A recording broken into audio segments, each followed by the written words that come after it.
Welcome back.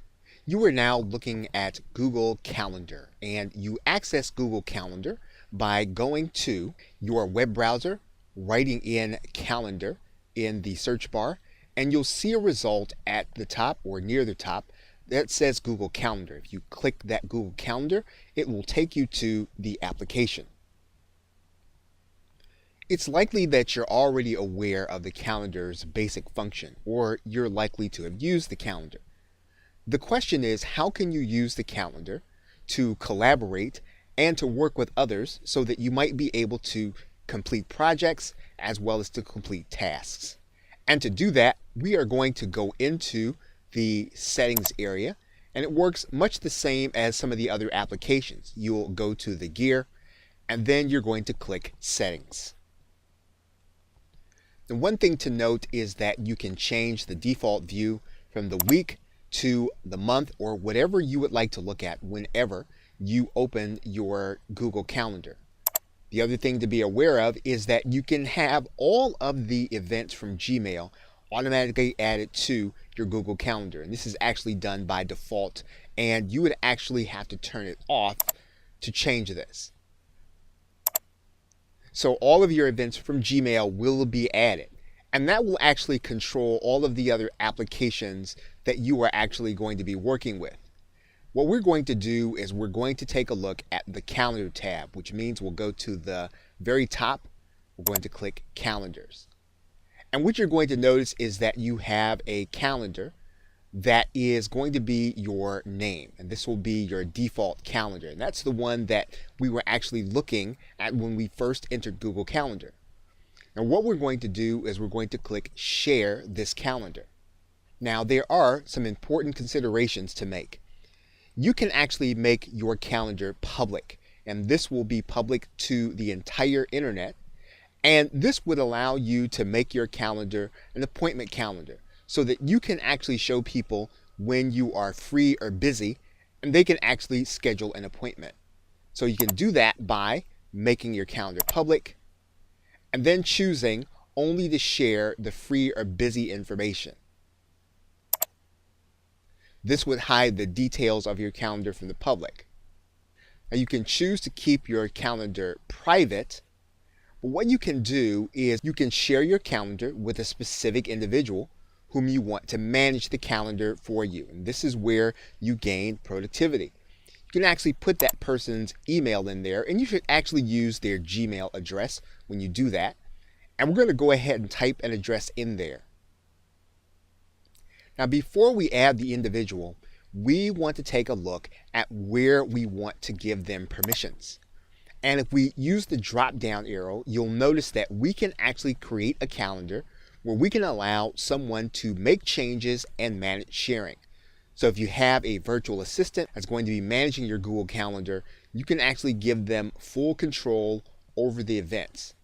You can actually have someone only make changes to events, or you can make it so that they can only see your events.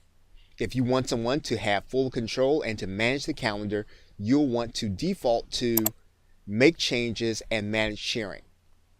When you click save or add person, that person will then be added to your calendar. And you'll see that here. And when that person opens their email, they'll get an invitation stating that they've been invited to manage the calendar. Now all they'll have to do then is just go to click the link to view the actual calendar. That person then will be able to look at your calendar. They'll be able to go to a specific appointment, and they can actually make an appointment for you. So in this particular case, we could make it so that the person could write in an appointment, and they can then add that event to your calendar. We're going to go ahead and click edit event, and then you'll see that on the calendar that we have been working on.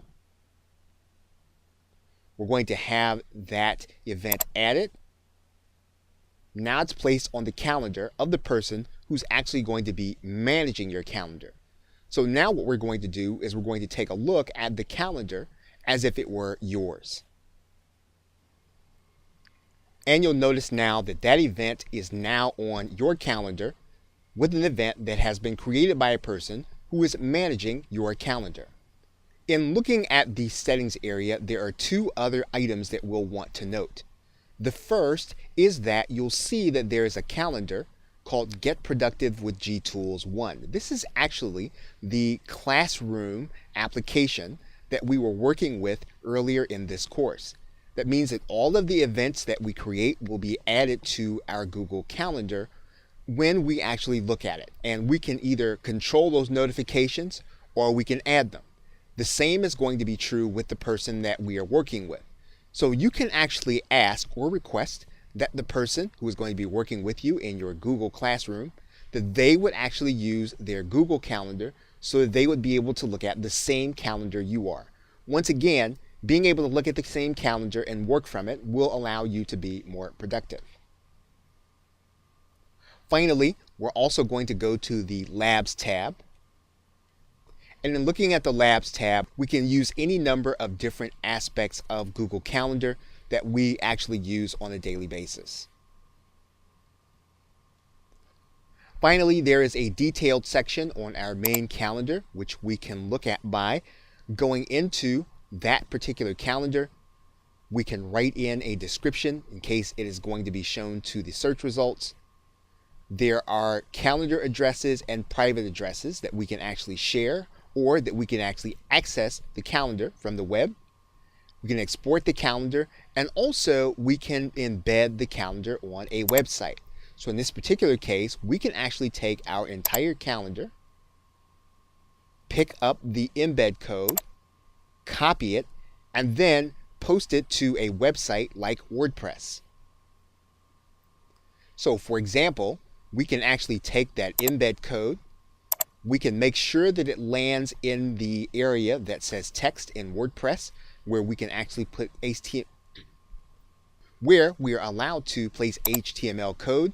We're going to write in calendar, and then we're going to place our embed code. We're going to click publish, and then we can view our post with our Google Calendar. And you'll notice our calendar is now on our website. So again, if you wanted to make your calendar public, or you wanted to allow others to place appointments, or if you wanted to keep it semi-private, you could actually do that. Okay, so with that, thanks, and I will see you in another video.